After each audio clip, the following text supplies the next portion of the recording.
केंद्रीय शिक्षा मंत्री धर्मेंद्र प्रधान XLRI के प्लैटिनम जुबली समारोह में हुए शामिल। शिक्षा और रोजगार के क्षेत्र में केंद्र सरकार की पहलों का किया जिक्र, सामूहिक प्रयास पर जोर। रक्षा राज्य मंत्री संजय सेठ और विधायक सीपी सिंह ने रांची के पहाड़ी मंदिर की मरम्मती और पुनर्विकास कार्य का किया शिलान्यास। लगभग 7 करोड़ की लागत से होगा पुनर्विकास। मंत्री सुदीव्य कुमार का गृह जिला गिरिडीह में हुआ भव्य स्वागत, विकास का जताया संकल्प। मंत्री संजय प्रसाद यादव ने देवड़ी तथा शक्तिपीठ रजरप्पा में की पूजा अर्चना। सरायकेला खरसावां से ब्राउन शुगर के साथ 3 महिला ड्रग पेडलर गिरफ्तार। बोकारो में 2 अलग अलग मामलों में 4 अपराधी पकड़ाए।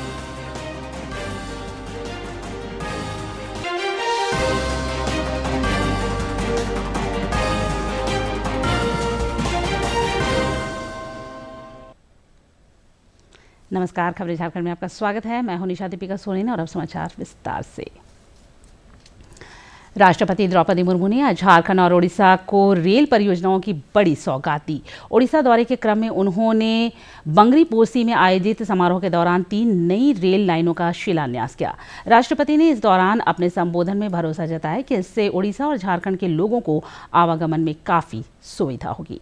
नई रेल लाइनों में बांकीरीपोशी से गेरू महिषाठी, बादाम पहाड़ से केंदुझारगढ़ और बुढ़ामारा से चाकुलिया लाइनें शामिल हैं।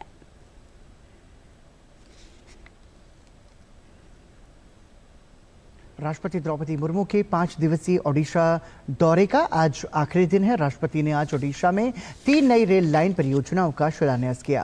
पहली परियोजना बांगीरीपोशी गोरू माहिशानी नई रेल लाइन है जो 86 किलोमीटर लंबी है और इसकी कुल अनुमानित लागत लगभग 2,549 करोड़ रुपए होगी। दूसरी परियोजना बूढ़ामरा चाकुलिया नई रेल लाइन है जो 60 किलोमीटर लंबी है और इसकी कुल अनुमानित लागत लगभग 1,639 करोड़ रुपए होगी। इस परियोजना से ओडिशा के साथ साथ झारखंड को भी लाभ होगा, जो ओडिशा के मयूरभंज जिले और झारखंड के पूर्वी सिंहभूम को कवर करेगी। तीसरी परियोजना बादाम पहाड़ केंदुझारगढ़ नई रेल लाइन है जिसकी कुल अनुमानित लागत लगभग 2,106 करोड़ रुपए है। इन परियोजनाओं से अतिरिक्त परिवहन सुविधाएं प्रदान करने, ओडिशा के आकांक्षी क्षेत्रों में सेवा का विस्तार करने, पड़ोसी राज्यों के साथ रेल कनेक्टिविटी को मजबूती देने और रोजगार के अवसरों को बढ़ावा देने में मदद मिलेगी। साथ ही राष्ट्रपति ने जनजातीय अनुसंधान केंद्र, डांडबोस हवाई पट्टी और उपमंडल अस्पताल का भी वीडियो कॉन्फ्रेंस के जरिए उद्घाटन किया।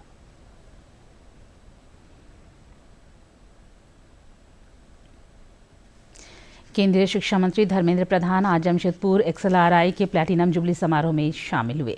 इस दौरान उन्होंने शिक्षा और रोजगार के क्षेत्र में केंद्र सरकार की पहलों का जिक्र किया। कार्यक्रम में अन्य गणमान्य लोगों के अलावा टाटा स्टील के प्रबंध निदेशक TV नरेंद्रन भी मौजूद थे।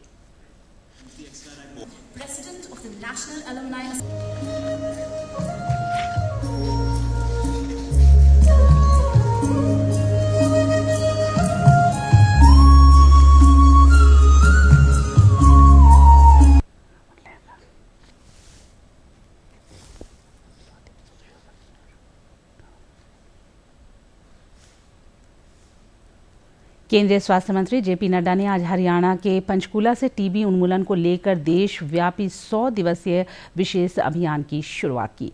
प्रधानमंत्री नरेंद्र मोदी ने भी एक सोशल मीडिया पोस्ट में कहा कि भारत बहुआयामी तरीके से टीबी से लड़ रहा है। इस अवसर पर हरियाणा के मुख्यमंत्री नायब सिंह और हरियाणा के स्वास्थ्य मंत्री कुमारी आरती सिंह राव भी मौजूद रहीं। स्वास्थ्य मंत्री ने कहा कि प्रधानमंत्री नरेंद्र मोदी के नेतृत्व में टीबी केयर का नया मॉडल अपनाया गया है।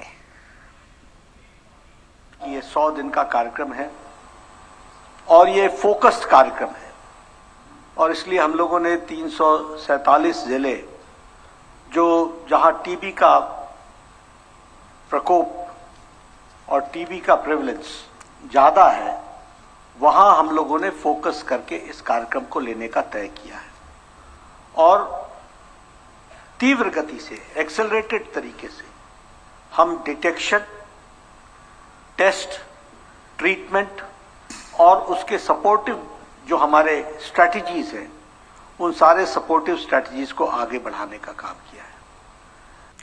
टीबी के खिलाफ आज से जो लड़ाई शुरू हुई है उसे लेकर प्रधानमंत्री नरेंद्र मोदी ने भी सोशल मीडिया एक्स पर अपने विचार रखे और कहा कि टीबी के खिलाफ हमारी लड़ाई और मजबूत हो गई है।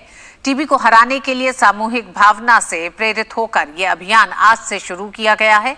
भारत बहुआयामी तरीके से टीबी से लड़ रहा है। पहला, मरीजों को सहायता दोगुनी करना। दूसरे इसका आयाम है जन भागीदारी। तीसरा आयाम नई औषधियां और चौथा आयाम तकनीक और बेहतर निदान उपकरणों का उपयोग। पीएम ने लोगों से अपील की है कि सब एक साथ आएं और टीबी को खत्म करने में अपना योगदान दें। रक्षा राज्य मंत्री संजय सेठ और विधायक सीपी सिंह ने आज रांची के पहाड़ी मंदिर की मरम्मती और पुनर्विकास कार्य का शिलान्यास किया। इस मौके पर कई गणमान्य लोग मौजूद थे। श्री सेठ ने बताया कि यह पुनर्विकास कार्य 2 फेज में संपन्न होगा। पहले चरण में 4 करोड़ 24 लाख जबकि दूसरे फेज में 2 करोड़ 48 लाख की लागत आएगी।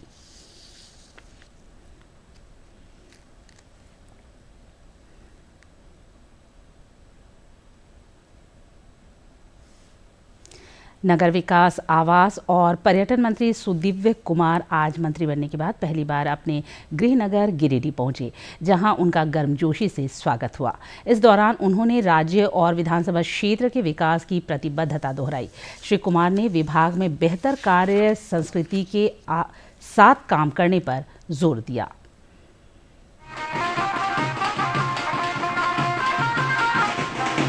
आदरणीय मुख्यमंत्री ने जो भरोसा जताया है उस भरोसे पर खरा उतरने की कोशिश करूंगा और राज्य को एक बेहतर मुकाम तक पहुंचाने। विधायक के तौर पर गिरिडीह विधानसभा के लिए कुछ बेहतर करने की कोशिश की थी। अब मंत्री के तौर पर झारखंड और गिरिडीह दोनों के लिए। श्रम नियोजन सह उद्योग मंत्री संजय प्रसाद यादव ने मंत्री बनने के बाद रामगढ़ के रजरप्पा स्थित मां छिन्नमस्तिके और रांची के नजदीक देवड़ी माता के दरबार में हाजिरी लगाकर मंगल कामना की। इस मौके पर उनकी पत्नी और राजद के कई नेता तथा कार्यकर्ता भी मौजूद थे।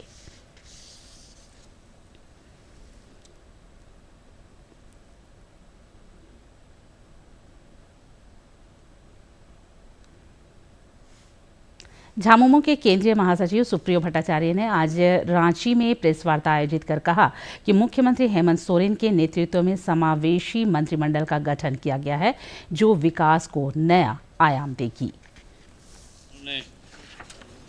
इस राज्य को अगले 5 वर्षों के लिए आगे बढ़ाने के लिए अपने सहयोगी मंत्रियों को जो सलाह दिया, जो एक पथ प्रदर्शन किया, वो हमको लगता है कि एक नायाब आयाम को स्थापित किया है। रांची से लगातार 7वीं बार निर्वाचित विधायक सीपी सिंह का आज रांची भाजपा महानगर जिला कार्यालय में अभिनंदन किया गया। इस मौके पर उन्होंने क्षेत्र के लोगों का आभार जताया, साथ ही विकास कार्यों को दोगुनी गति से जारी रखने का संकल्प जताया।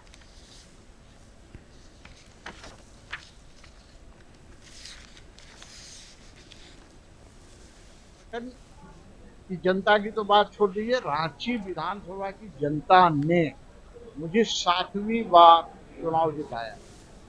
अभी जनता का अभिनंदन तो मैंने कर दिया है, लेकिन वाणी से किया है। सबको एक साथ करना संभव नहीं है, लेकिन कार्यकर्ता चूंकि रांची विधानसभा क्षेत्र के आए हुए हैं, तो हम लोगों ने, हमारे माननीय सांसद ने, हमारे माननीय अध्यक्ष ने और मैंने उनका अभिनंदन कर दिया है कि इनके लगन, इनके जज्बा, इनके मेहनत, इनके निष्ठा के कारण मैं 7वीं बार चुनाव जीता हूं। उधर जमशेदपुर पश्चिमी के विधायक सरयू राय विकास कार्यों को लेकर काफी संजीदा दिख रहे हैं। उन्होंने जमशेदपुर परिसदन में मानगो नगर निगम के उप नगर आयुक्त और अन्य अधिकारियों के साथ एक उच्च स्तरीय बैठक की। इस दौरान मरीन ड्राइव स्थित डंपिंग यार्ड पर विचार विमर्श हुआ। बाद में पत्रकारों से बातचीत में श्री राय ने कहा कि डंपिंग यार्ड में बराबर आग लगने से स्थानीय निवासियों को परेशानी का सामना करना पड़ता है। इस समस्या के निराकरण की दिशा में उन्होंने संबंधित अधिकारियों को पहल करने का आग्रह किया। उन्होंने साफ सफाई को लेकर भी जरूरी सुझाव और निर्देश दिए। वो सांस लेने में दिक्कत होती है क्योंकि सारी दुर्गंधयुक्त हवा आती है, इसको सांस के साथ लेते हैं।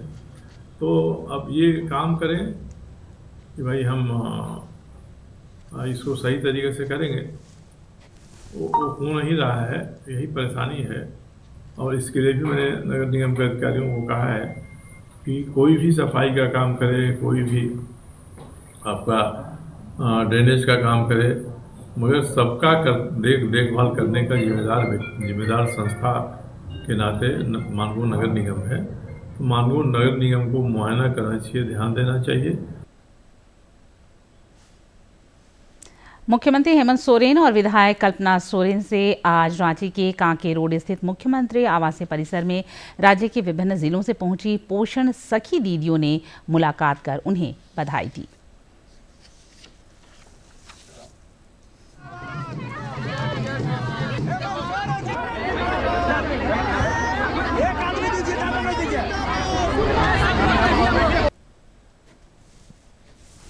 भाजपा के प्रदेश अध्यक्ष बाबूलाल मरांडी ने मैया सम्मान योजना के क्रियान्वयन में प्रशासनिक अव्यवस्था और लापरवाही का आरोप लगाया है।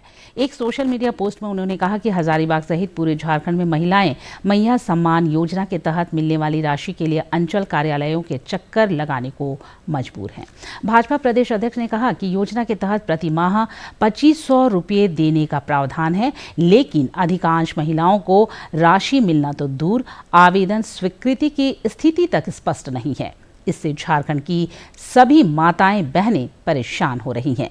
कई मामलों में फॉर्म भरने और आवश्यक दस्तावेज देने के बावजूद योजना का लाभ नहीं मिला। रामगढ़ जिले में भी स्थिति खराब है। यहां करीब 30,000 महिलाओं को इस योजना की राशि अब तक नहीं मिली। श्री मरांडी ने आरोप लगाया कि प्रशासन की लापरवाही और प्रक्रियागत बाधाओं के कारण महिलाएं बार-बार कार्यालयों के चक्कर काट रही हैं। रक्षा राज्य मंत्री सह रांची सांसद संजय सेठ से रंगदारी मांगने के मामले में पुलिस ने अनुसंधान तेज कर दिया है। इस मामले में 2 लोगों को भी पकड़ा गया है। इधर भाजपा के प्रदेश प्रवक्ता प्रतुल नाथ शाहदेव ने राज्य की विधि व्यवस्था पर सवाल उठाया है। ऐसी घटनाएं रोज प्रदेश में देखने को मिल रही है। तो मुख्यमंत्री जी को राजधर्म निभाना चाहिए और ऐसे अपराधियों पर नकेल लगाना चाहिए। लेकिन जिस तरीके से झारखंड में स्थितियां उत्पन्न हो गई है कि अब केंद्रीय राज्य मंत्री, रक्षा राज्य मंत्री अपराधियों के टारगेट पर हैं, तो फिर आम शहरी का क्या होगा? ये तो भगवान भरोसे वाली स्थिति हो गई यहां। इधर कांग्रेस के पूर्व प्रदेश अध्यक्ष राजेश ठाकुर ने भी रंगदारी मामले पर प्रतिक्रिया व्यक्त करते हुए इसे गंभीर विषय बताया।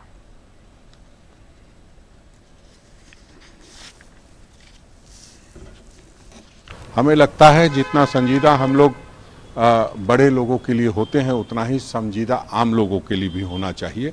एक आध धमकी की और भी खबर आई है, धनबाद में भी इस तरह की बात आई है, तो उस पर लगाम लगनी चाहिए। और हमें लगता है कि इसमें राज्य सरकार के साथ साथ केंद्र सरकार को भी निश्चित रूप से गंभीरता से सोचना चाहिए।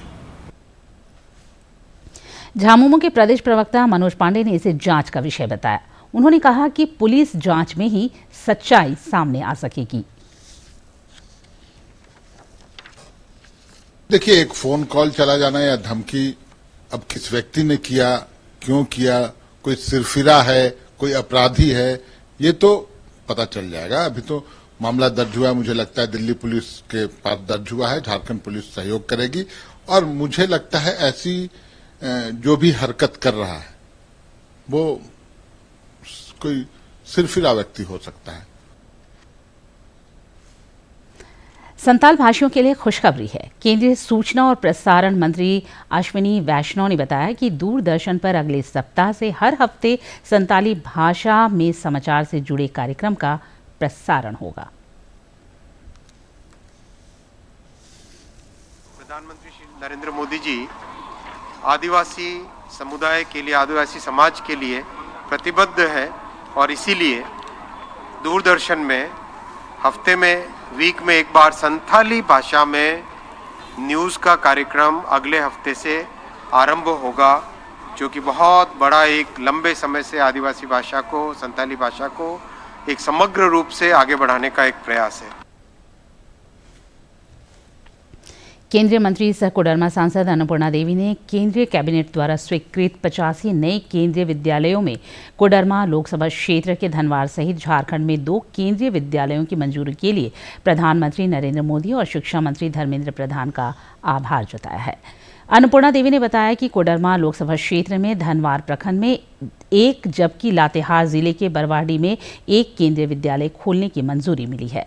उन्होंने भरोसा जताया कि 2 नए केंद्रीय विद्यालयों की स्वीकृति से इन क्षेत्रों के बच्चों को गुणवत्तापूर्ण और उच्च स्तर की शिक्षा हासिल होगी।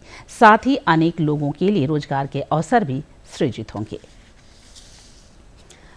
रक्षा मंत्री राजनाथ सिंह ने आज सशस्त्र सेना झंडा दिवस पर सशस्त्र बलों के वीर जवानों को बधाई दी तथा देश सेवा में उनके योगदान का स्मरण किया। रक्षा राज्य मंत्री संजय सेठ ने भी सशस्त्र सेना झंडा दिवस पर जवानों को आज बधाई और शुभकामनाएं दी। सशस्त्र सेना झंडा दिवस के अवसर पर सबसे पहले मैं सभी सेवारत और सेवानिवृत्त सैनिकों और उनके परिजनों को नमन करता हूं और उन्हें इस दिवस की हार्दिक बधाई देता हूं। यह दिन हमारे वीर जवानों और पूर्व सैनिकों के अदम्य साहस, त्याग और समर्पण को रिकॉग्नाइज करने का अवसर है। हमारी आर्म्ड फोर्सेस हमारे लिए एक मजबूत सुरक्षा कवच हैं जो हर परिस्थिति में हमें प्रोटेक्ट करने के लिए तत्पर रहती हैं। हमारी सेनाएं न केवल बाहरी आक्रमणों से बल्कि प्राकृतिक आपदा का समय भी हमारी सुरक्षा के लिए तैयार रहती है। उनका त्याग और अनुशासन प्रत्येक देशवासी के लिए प्रेरणा का स्रोत है। पिछले 28 महीने से जेल में बंद निलंबित आईएएस अधिकारी पूजा सिंघल को रांची की विशेष पीएमएलए अदालत ने मनरेगा घोटाला मामले में जमानत दे दी है। पूजा सिंघल के वकील ने अदालत में नए कानूनों के प्रावधानों का हवाला देते हुए उनके जमानत के लिए पुरजोर वकालत की। उन्होंने कहा कि यदि किसी आरोपी की न्यायिक हिरासत की अवधि उस मामले में संभावित सजा की 1/3 तक हो चुकी हो तो उसे जमानत का हकदार माना जा सकता है। साहिबगंज के सभी प्रखंड परिसर में आज वरिष्ठ नागरिकों के लिए विशेष आयुष्मान भारत कार्ड कैंप का आयोजन हुआ।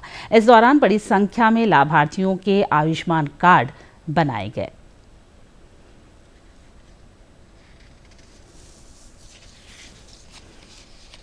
केंद्र सरकार ने आयुष्मान भारत योजना का विस्तार किया है। 70 वर्ष और उससे अधिक के सभी नागरिक अब इसके पात्र होंगे। योजना से अधिक लोगों को जोड़ने के लिए साहिबगंज के सभी प्रखंड परिसरों में आज कैंप का आयोजन हुआ। इस दौरान कई वरिष्ठ नागरिकों के आयुष्मान कार्ड बनाए गए। कैंप में आए बरहरवा और पतना प्रखंड के लाभार्थियों ने इस पहल की सराहना की। मैं आयुष्मान कार्ड बनाने के लिए आई हूँ, जो बीमार पड़ने में सरकार के द्वारा मदद मिलेगी। मैं 70 वर्ष का हो गया, मुझे सरकारी लाभ जो है मिलना चाहिए। भारत सरकार योजना के अंतर्गत जो निकला हुआ है आयुष्मान कार्ड, इसके लिए आया हूँ। मैं आयुष्मान कार्ड बनाना चाहता हूँ, इसके माध्यम से जो भी सरकारी लाभ मिलेगा उसको मैं लेना चाहता हूँ। बनाने आए आयुष्मान कार्ड में जो इलाज वाली जो परेशानी आती है पैसे उसे के उसमें सुविधा होने के लिए आज हम लोग स्वास्थ्य कार्ड बनाने के लिए आए हैं। बरहरवा प्रखंड चिकित्सा पदाधिकारी दिनेश कुमार ने बताया कि 10 दिसंबर तक यह विशेष अभियान चलेगा। परिसर अंतर्गत आयुष्मान कार्ड बनाने हेतु शिविर लगाया गया है, जिसमें जितने भी लाभुक हैं जिसका लाल पीला हरा कार्ड है वो सारे का हम लोग आयुष्मान कार्ड बनाएंगे।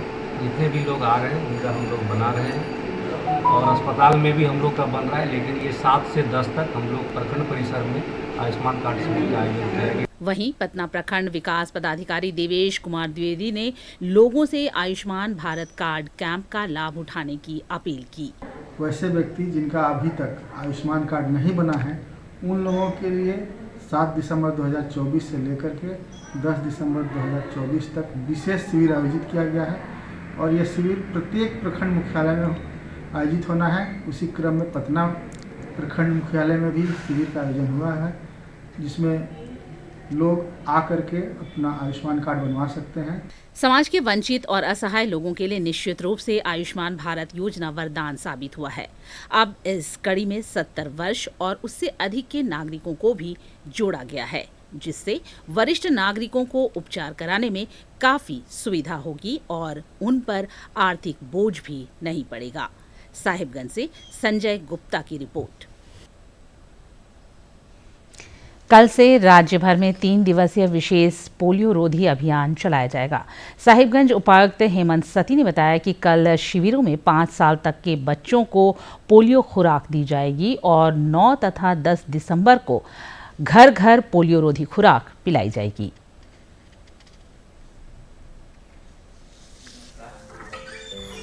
जैसा कि आप सभी लोगों को विदित है कि हमारे देश से वर्ष 2014 में पोलियो मुक्त हो चुका है, लेकिन इसके बावजूद भी एहतियात के तौर पर हम लोग पल्स पोलियो अभियान चलाते हैं।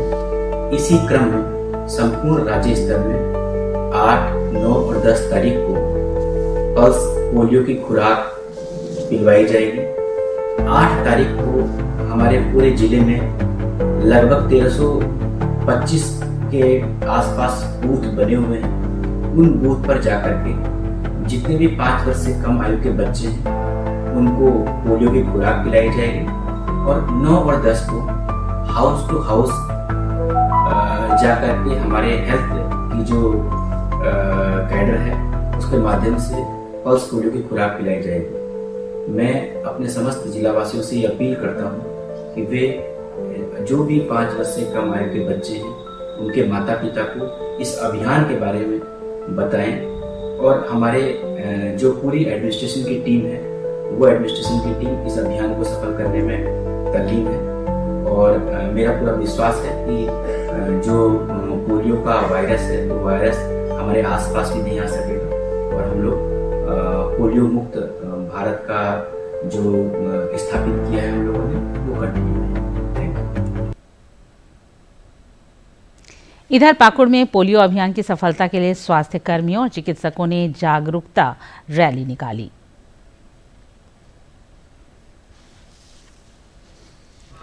पोलियो से जीत रहे बरकरार। जी हाँ भाइयों एवं बहनों, अपने बच्चों की अच्छी सेहत के लिए याद रखिएगा आगामी 8 दिसंबर 2024 दिन रविवार को अपने नजदीकी पोलियो बूथ में जाकर अपने बच्चों को पोलियो की 2 बूंद अवश्य पिलाएं। धन्यवाद। 8 दिसंबर रविवार को।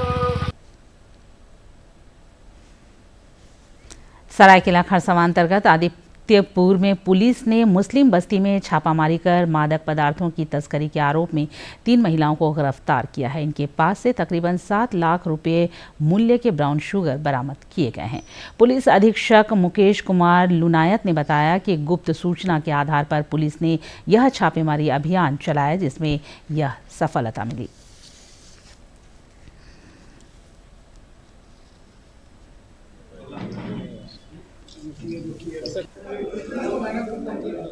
कुछ महीनों से अवैध और मादक पदार्थों के व्यापार करने वाले और इसकी बिक्री में संलिप्त लोगों के विरुद्ध बराबर एक अभियान चलाया जा रहा है। इसी के तहत आदित्यपुर थाना पुलिस को एक सफलता हाथ लगी है। विगत कुछ दिनों से ये आसूचना मिल रही थी कि मुस्लिम बस्ती में कुछ महिलाएं बराबर ब्राउन शुगर की खरीद बिक्री कर रही हैं। तो इसी में अनुमंडल पुलिस पदाधिकारी सरायकेला के नेतृत्व में इस आसूचना का सत्यापन करने और आवश्यक कार्रवाई करने हेतु एक टीम का गठन किया गया। टीम के द्वारा छापेमारी करके 3 महिलाओं को गिरफ्तार किया गया है और उनके पास से कुल 35.44 ग्राम ब्राउन शुगर बरामद की गई है। बोकारो में पुलिस ने 2 अलग अलग मामलों में 4 अपराधियों को गिरफ्तार किया है। सेक्टर 12 क्षेत्र थाना अंतर्गत गोलीबारी मामले में 2 आरोपी दबोचे गए जिनके पास से पुलिस ने एक देसी पिस्टल, कारतूस और बाइक बरामद किया है। वहीं BSCT थाना अंतर्गत दुंदी बाग भुइयां पट्टी में वारदात को अंजाम देने की फिराक में लगे 2 अपराधियों को भी पुलिस ने गिरफ्तार किया है। इनके पास से एक देशी कट्टा तथा कारतूस जब्त किया गया। रांची में पुलिस ने गुप्त सूचना के आधार पर सुखदेव नगर थाना क्षेत्र अंतर्गत किशोरगंज रोड नंबर 9 से मादक पदार्थों के 2 तस्करों को गिरफ्तार किया है। इनके पास से 40 पुड़िया ब्राउन शुगर, 2 मोबाइल और 1 बाइक बरामद किया गया। और अब कुछ खबर राज्य के विभिन्न जिलों से।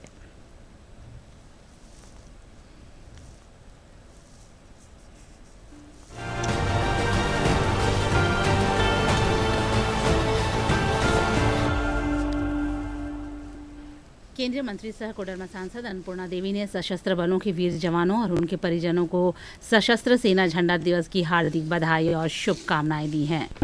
केंद्रीय राज्य मंत्री सह सांसद संजय सेठ ने 2 दिन पूर्व सड़क हादसे में मृत रांची देवी मंडप रोड के 3 युवाओं के परिजनों से मुलाकात की और उन्हें ढाढ़स बंधाया। इस सड़क हादसे में घायल एक युवक फिलहाल इलाजरत है। श्री सेठ ने उनके स्वास्थ्य का हालचाल जाना और शीघ्र स्वस्थ होने की कामना की।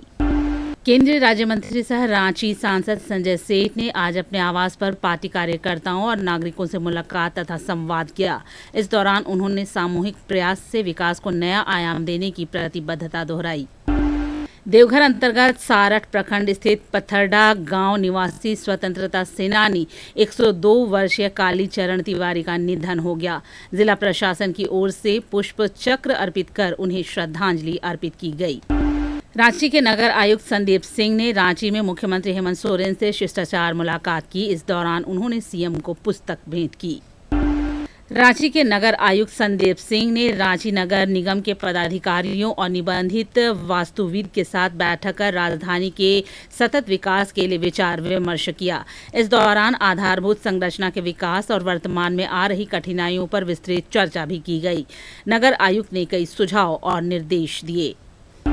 दुमका उपायुक्त ने कार्यालय कक्ष में जनता दरबार में आए लोगों से मुलाकात की और उनकी समस्याओं को सुनकर नियमानुसार निराकरण करने के लिए संबंधित पदाधिकारी को निर्देशित किया।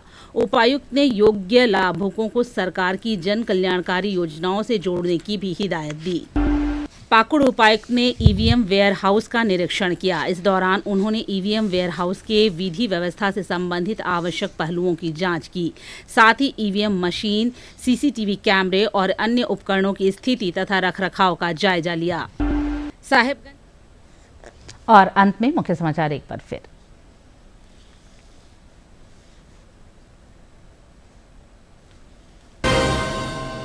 केंद्रीय शिक्षा मंत्री धर्मेंद्र प्रधान XLRI के प्लैटिनम जुबली समारोह में हुए शामिल। शिक्षा और रोजगार के क्षेत्र में केंद्र सरकार की पहलों का किया जिक्र, सामूहिक प्रयास पर जोर। रक्षा राज्य मंत्री संजय सेठ और विधायक CP सिंह ने रांची के पहाड़ी मंदिर की मरम्मती और पुनर्विकास कार्य का किया शिलान्यास। लगभग 7 करोड़ की लागत से होगा पुनर्विकास।